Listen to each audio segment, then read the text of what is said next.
বন্ধুরা, আজ আমরা চলে এসেছি একটা অন্যরকম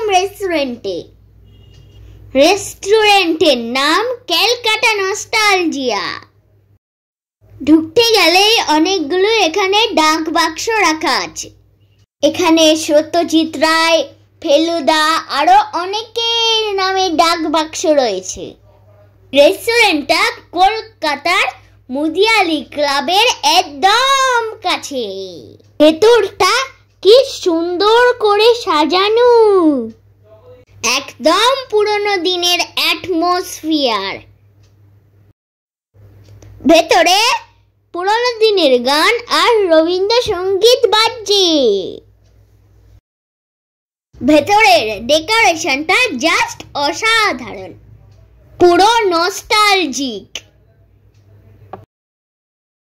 পুরনো দিনের কত সিনেমার পোস্টার এখানে। আমি গেছিলাম দাদু, মা, মুতু, রাজু আঙ্কেলের সাথে।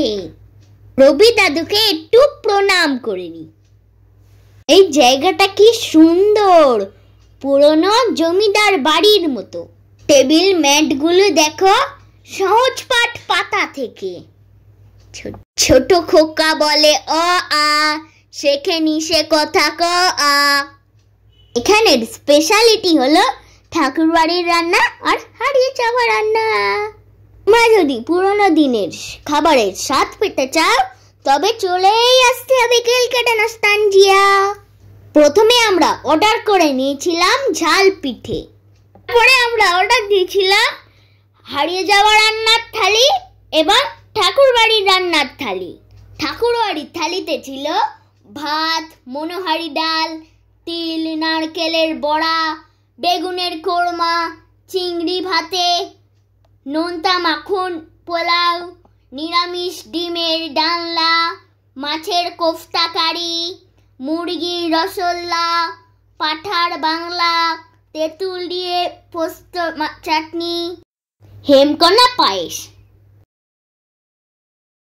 হারিয়ে যাওয়া রান্নাতে ছিল ভাত, লেবু পাতা দিয়ে মুগ ডাল, কুমড়ো পাতার পুর ভরা বড়া, নারকেলের বড়া, শিলে বাটা লাউ চিংড়ি, পাবদা মাছের হরগৌরি, মুরগি ভাপা, মাংস গড়গড়া, টাকার টক, ডাবের পুডিং।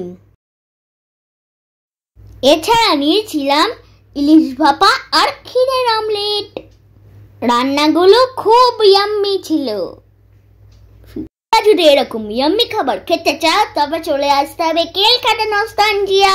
বাই বাই বন্ধুরা, সবাই খুব ভালো থেকো, আবার